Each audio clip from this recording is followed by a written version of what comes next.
One, go.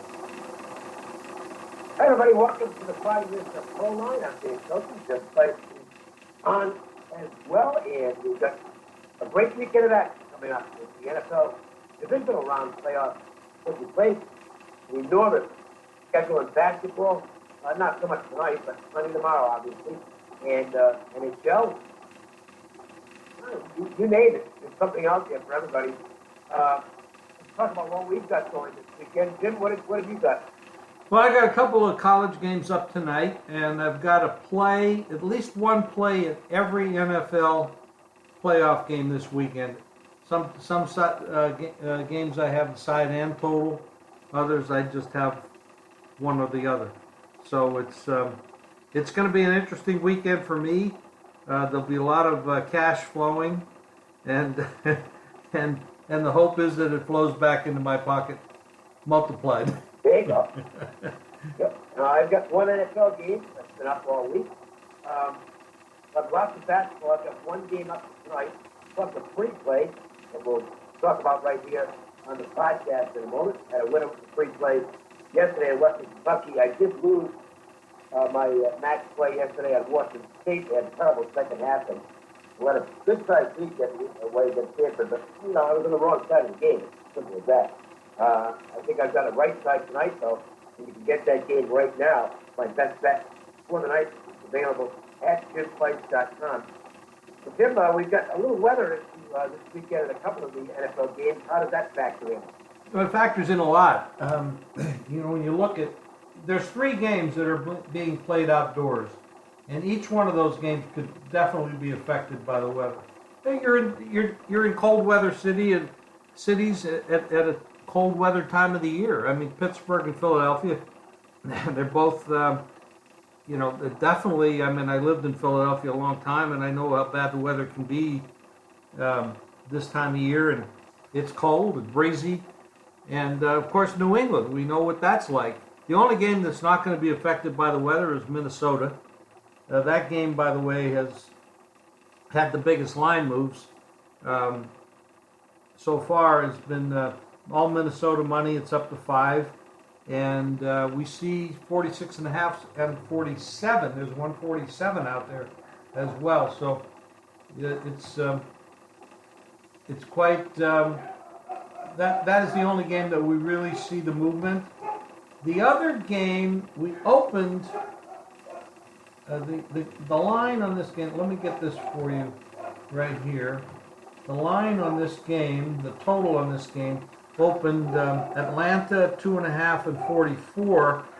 It's now, the total has moved down to 41. And that's definitely has...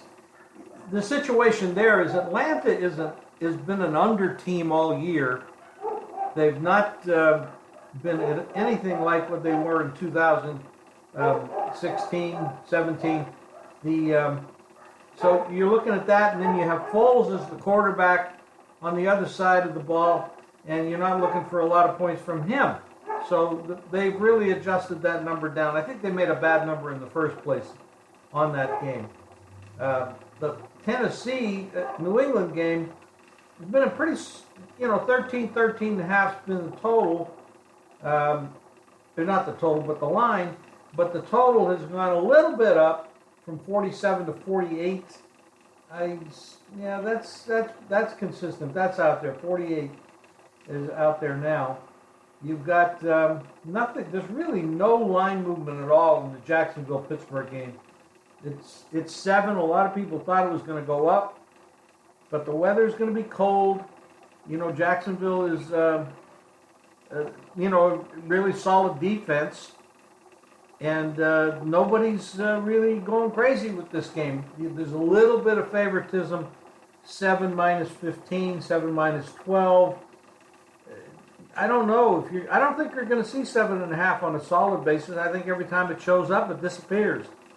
And, of course, Minnesota has gone from 3.5 to 5. The total's gone from 44.5 up to 46.5.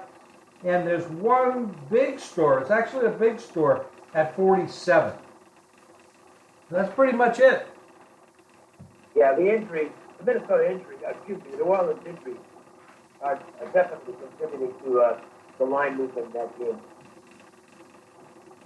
Yeah, that's it. They in the last 2 weeks they have had the opponent in 35 situations where it was something a third down situation, and they gave up 21 first downs.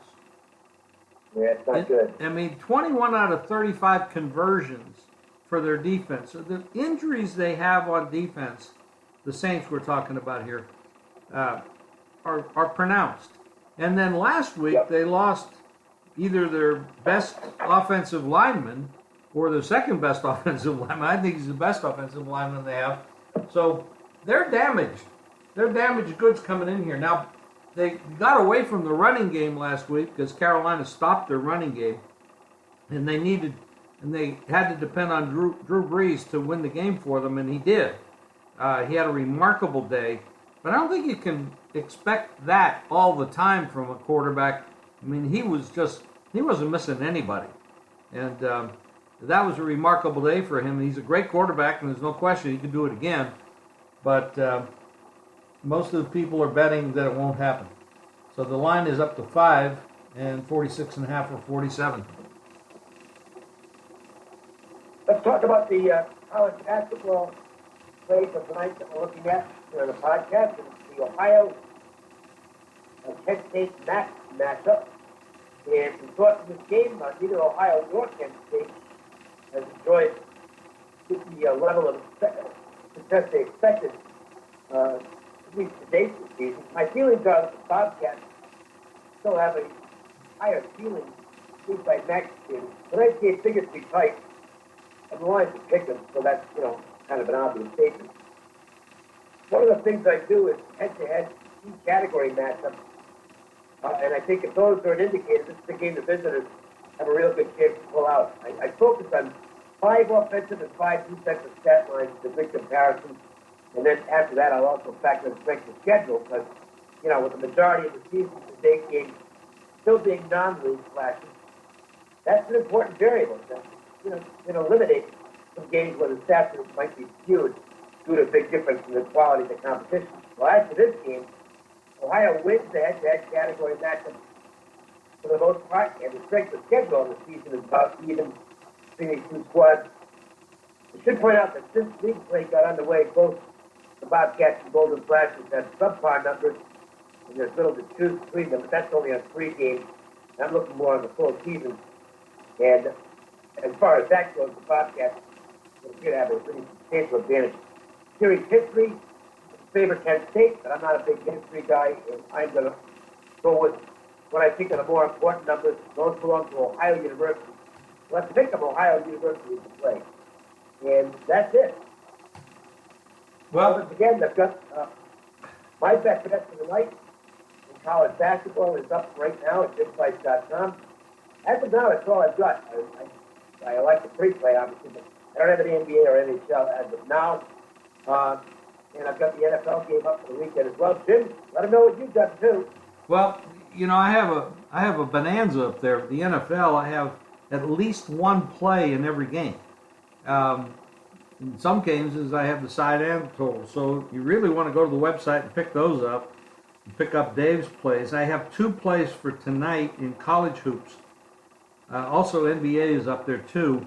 And then, of course, tomorrow, I know it's football Saturday and Sunday, but there's a lot of basketball out there for tomorrow. It's a big card, and I'm going to have quite a few plays for tomorrow in college hoops. So we're looking to have a real big money weekend where we're putting out a lot of cash, and we hope to bring it back doubled. So that's what we're hoping for. Go to JimFights.com for Dave's plays, my plays. Hank will have his horses up there this afternoon for tomorrow as well. He's been doing real well in those and sports. And or VegasSportsMasters.com. So it's JimFights.com, VegasSportsMasters.com for all of the winning information that you need for the weekend. Thank you, Dave. All right, that'll do it. We'll be back on Monday to recap all this stuff and hopefully tell you about all the winners we had. We hope everybody has a great weekend. Thank you, Dave.